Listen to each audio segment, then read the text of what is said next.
ಮಹಾರಾಜ ವಿದ್ಯಾಧರನಿಗೆ gardening ಶೋಕಿ ತುಂಬಾ ಇತ್ತು. ಅವನ್ ಗಾರ್ಡನಲ್ಲಿ ವಿಧ ವಿಧವಾದ ಹೂಗಿಡಗಳನ್ನೆಲ್ಲ ಹಾಕಿದ್ದ. ಕೆಲವೊಮ್ಮೆ ಅವನೇ ಸ್ವತಃ ನಿಂತು ಆ ಗಿಡಗಳಿಗೆಲ್ಲ ನೀರು ಹಾಕ್ತಿದ್ದ. ಒಂದಿನ ಅವನ ತಲೆಗೆ ಒಂದ್ ಯೋಚನೆ ಬಂತು. ಸೈನಿಕರೇ, ಮಂತ್ರಿಗಳಿಗಾಗಿ ನಮ್ಮ ಅರಮನೆಯ ತೋಟದಲ್ಲಿರುವ ಮಾವಿನ ಹಣ್ಣನ್ನು ತಗೊಂಡ್ ಬನ್ನಿ. ಸರಿ ಮಹಾರಾಜ. ಸಾರಂಗ, ರುಚಿ ನೋಡಿ ಹೇಳಿ ಹೇಗಿದೆ ಅಂತ. ಇವನ್ನ ಬೆಳೆಸಿರೋದೇ ನಾವು. ಖಂಡಿತ ಇದು ಸಿಹಿಯಾಗೇ ಇರಬೇಕು.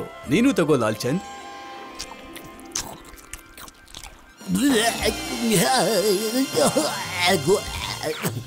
ಏನಾಯ್ತು?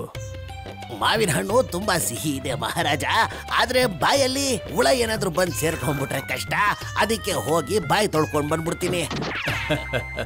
ಸಾರಂಗ, ನೀನು ತಿನ್ನು.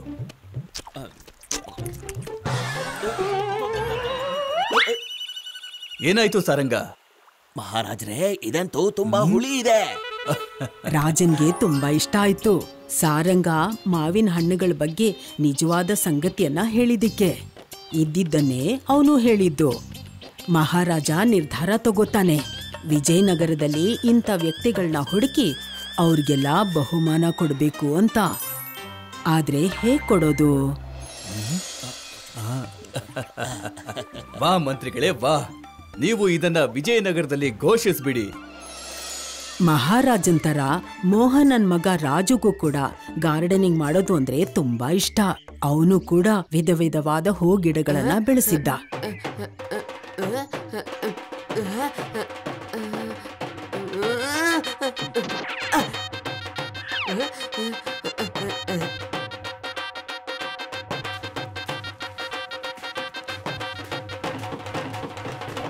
ಕೇಳಿ ಕೇಳಿ ಕೇಳಿ, ಮಹಾರಾಜ ಇವತ್ತು ವಿಜಯನಗರದ ವಾಸಿಗಳಿಗೆ ಬೀಜ ಕೊಡ್ತಿದ್ದಾರೆ. ಯಾರು ಬೀಜ ಹಾಕಿ ಬೆಳೆನ ತುಂಬಾ ಸುಂದರವಾಗಿ ಬೆರೆಸ್ತಾರೋ ಮಹಾರಾಜ ತಮ್ಮ ಕೈಯಾರೆ ಅವರಿಗೆ ಬಹುಮಾನವನ್ನ ಕೊಡ್ತಾರೆ. ಕೇಳಿ ಕೇಳಿ ಕೇಳಿ.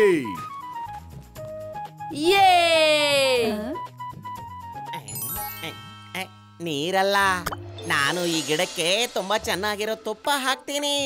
ನೋಡ್ತಾ ಇರಿ, ಈ ನನ್ನ ಗಿಡ ಎಷ್ಟು ಸುಂದರವಾಗಿ ಬೆಳೆಯುತ್ತೆ ಅಂತ ನನ್ನ ದುಡ್ಡಿನ ಮೇಲಾಣೆ.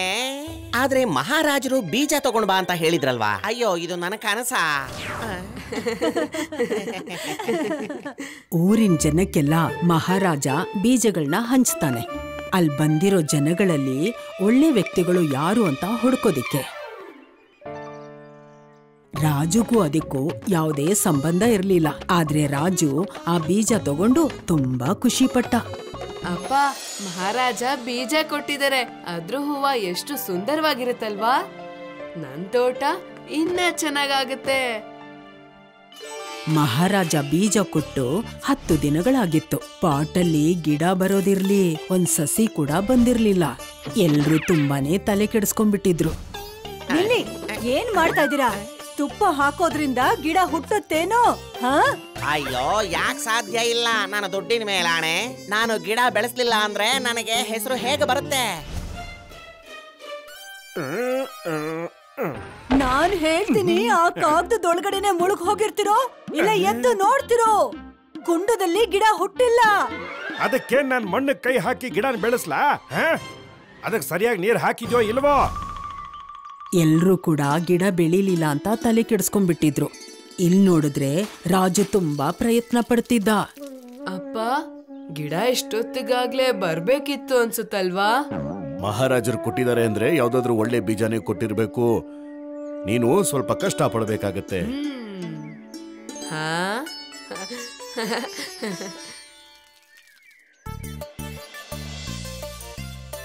2 ತಿಂಗಳ ನಂತರ ವಿಜಯನಗರದ ಜನಗಳ ತಯಾರಿ ಹೇಗಿತ್ತು ಅಂತ ನೋಡೋಣ. ವಾ, ಇಷ್ಟು ಸುಂದರವಾದ ಗಿಡ. ಅಯ್ಯೋ ಅಯ್ಯೋ, ಬೇಡ, ನನ್ನ ದುಡ್ಡಿನ ಮೇಲಾಣೆ. ನೀನು ನನ್ನ ಗಿಡಕ್ಕೆ ನೀರ್ ಹಾಕ್ಬೇಡ ಕಣೆ. ಆ ಗಿಡ ನಿಜವಾದಲ್ಲ, ಮಣ್ಣಿಂದ ಮಾಡಿರೋಂತ ಗಿಡ ಅದು. ಮಹಾರಾಜನಿಂದ ಉಡುಗೊರೆ ತಗೊಳ್ಳೋದಿಕ್ಕೆ ಉಡಂಕ ನಕಲಿ ಗಿಡನ ಸೃಷ್ಟಿ ಮಾಡಿದ್ದ. ವಾ ವಾ, ಇದು ನನ್ನ ಕಥೆಗಿಂತ ಬಹಳ ಅದ್ಭುತವಾಗಿದೆ. ನೀವ್ ಕತೆ ಬರಿತಾ ಇದ್ರೆ ಗಿಡ ಎಲ್ಲಿಂದ ಹುಟ್ಟತ್ತೆ? ಇದು ನಮ್ಮಜ್ಜಿ ಹಾಕಿದಿದ್ ಗಿಡ. ಮಹಾರಾಜರಿಗೆ ಅನ್ನಿಸ್ಬಾರ್ದಲ್ವಾ ಅವ್ರು ಕೊಟ್ಟಿರೋಂತ ಬೀಜಕ್ಕೆ ಅವಮಾನ ಮಾಡಿದೀವಿ ಅಂತ. ಕೆಲವೊಬ್ರು ಅವಮಾನ ಆಗತ್ತೆ ಅಂತ, ಇನ್ ಕೆಲವರು ಬಹುಮಾನ ಸಿಗತ್ತೆ ಅಂತ, ಕೆಲವೊಂದ್ ಕಡೆ ಗಿಡಕ್ಕೋಸ್ಕರ ಕಳ್ತನದ ಸಂಚು ಕೂಡ ನಡೀತು. ವಾ, ಇಡೀ ವಿಜಯನಗರದಲ್ಲಿ ತುಂಬಾ ಸುಂದರವಾಗಿರೋ ಗಿಡ ಅಂದ್ರೆ ಇದೆ ಅನ್ಸುತ್ತೆ. ಯಾರ ಹತ್ರ ಸುಂದರವಾದ ಗಿಡ ಇದೆಯೋ ಅವರಿಗೆ ಬಹುಮಾನ. ಆ ಗಿಡ ನಮ್ದಾದ್ರೆ ಬಹುಮಾನನೂ ನಮ್ದೇ ಆಗತ್ತೆ.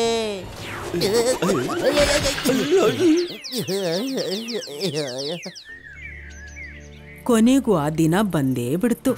ಎಲ್ರೂ ತಮ್ಮ ತಮ್ಮ ಗಿಡಗಳನ್ನ ತಗೊಂಡು ಮಹಾರಾಜರ ಹತ್ರ ಬರೋ ಅಂತ ದಿನ. ಅಯ್ಯ,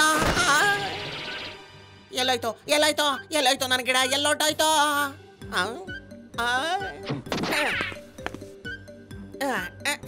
ಅಯ್ಯೋ, ನೀವ್ ಗಿಡ ತಗೊಂಡ್ ಹೋಗ್ಬೇಕಲ್ವಾ, ಇಲ್ಲೇನ್ ಮಾಡ್ತಾ ಇದ್ದೀರಾ? ಅಯ್ಯೋ, ಎಲ್ಲ ಹಾಳಾಗೋಯ್ತು ಕಣೆ. ನನ್ನ ಗಿಡ ಕಾಣಿಸ್ತಾನೆ ಇಲ್ಲ. ನಾನು ಏನ್ ಮಾಡ್ಲಿ? ನನ್ನ ದುಡ್ಡಿನ ಮೇಲಾಣೆ. ಇಷ್ಟು ಜನಗಳಲ್ಲಿ ರಾಜು ಕೂಡ ಇರ್ಬೇಕಿತ್ತು, ಆದ್ರೆ ಅವನು ಮನೇಲೇ ಇದ್ದ.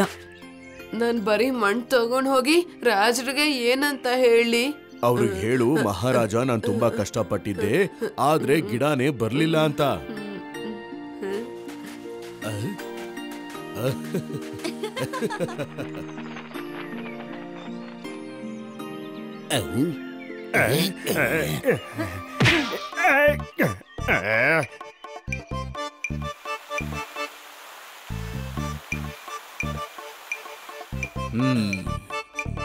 ವಾಹ್, ಅದ್ಭುತ, ಬಹಳ ಸುಂದರವಾಗಿದೆ.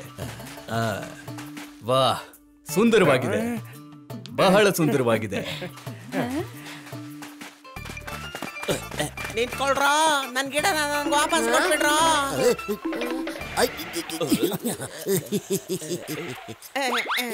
ನನ್ನ ದುಡ್ಡಿನ ಮೇಲಾಣೆ, ಈ ಗಿಡ ಅಂತೂ ನನ್ನದು ಮಹಾರಾಜ್ರೆ.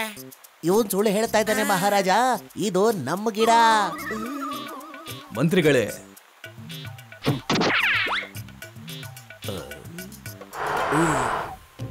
ಮಹಾರಾಜ್ರೆ, ಈ ಸುಂದರವಾದ ಗಿಡಕ್ಕೆ ನಾವು ಒಂದ್ಸಲ ನೀರು ಹಾಕಿ ಪರೀಕ್ಷೆ ಮಾಡೋಣವಾ?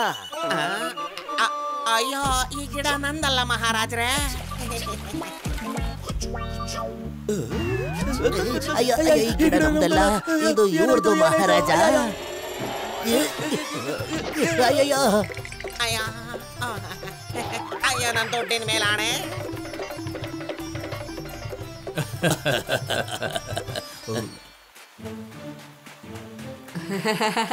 ನಿನ್ನ ಗಿಡ ಎಲ್ಲಿ ಮಗು? ಗಿಡ ಬೆಳಿಲಿಲ್ಲ ಮಹಾರಾಜ. ನಾನಂತೂ ಸರಿಯಾದ ಸಮಯಕ್ಕೆ ನೀರ್ ಹಾಕ್ದೆ, ಗೊಬ್ಬರ ಕೂಡ ಹಾಕ್ದೆ, ಆದ್ರೆ ಗಿಡ ಇದೆ ಮಗು. ಇದ್ಯಾ? ಎಲ್ಲಿ? ನಾವು ಸತ್ಯದ ಬೀಜವನ್ನ ಬಿತ್ತಿದ್ವಲ್ಲ, ಅದು ನಿನ್ನ ರೂಪದಲ್ಲಿ ಈಗ ನಮ್ಮೆಲ್ಲರ ಮುಂದೆ ನಿಂತಿದೆ. ನೀನು ನಮ್ಮ ರಾಜ್ಯದಲ್ಲೇ ಸತ್ಯವಂತ. ಮಂತ್ರಿ ತನ್ನ ಬುದ್ಧಿನ ಉಪಯೋಗಿಸಿ ಕಲ್ಲನ್ನ ಬೀಜದ ತರಾನೇ ಮಾಡಿದ್ದ. ಹೀಗೆಲ್ಲ ಯಾಕೆ ಮಾಡಿದ್ದು ಅಂದ್ರೆ ವಿಜಯನಗರದ ಜನಗಳ ಪ್ರಾಮಾಣಿಕತೆಯನ್ನ ಪರೀಕ್ಷೆ ಮಾಡೋದಕ್ಕೆ ಹಾಗ್ ಮಾಡಿದ್ದ. ಕೆಲವರಿಗೆ ಅವಮಾನ ಆಗ್ಬಿಡತ್ತೆ ಅನ್ನೋ ಭಯ, ಇನ್ ಕೆಲವರು ಬಹುಮಾನಕ್ಕೋಸ್ಕರ ಮಾಡಿದ್ರು. ಅವ್ರ ಹತ್ರ ಇರೋ ಗಿಡಗಳನ್ನ ಮಹಾರಾಜರಿಗೆ ಖುಷಿ ಪಡ್ಸಕ್ಕೆ ಅಂತ ತಂದಿದ್ರು. ಆದ್ರೆ ರಾಜು ಮಾತ್ರ ಮಹಾರಾಜರಿಗೆ ಯಾವುದೇ ರೀತಿಯ ಸುಳ್ಳು ಹೇಳಿಲ್ಲ. ಅವನ ಪ್ರಾಮಾಣಿಕತೆಗೋಸ್ಕರ ಅವನಿಗೆ ಬಹುಮಾನ ಸಿಕ್ತು. If you like this video, subscribe to our channel Murthy Media.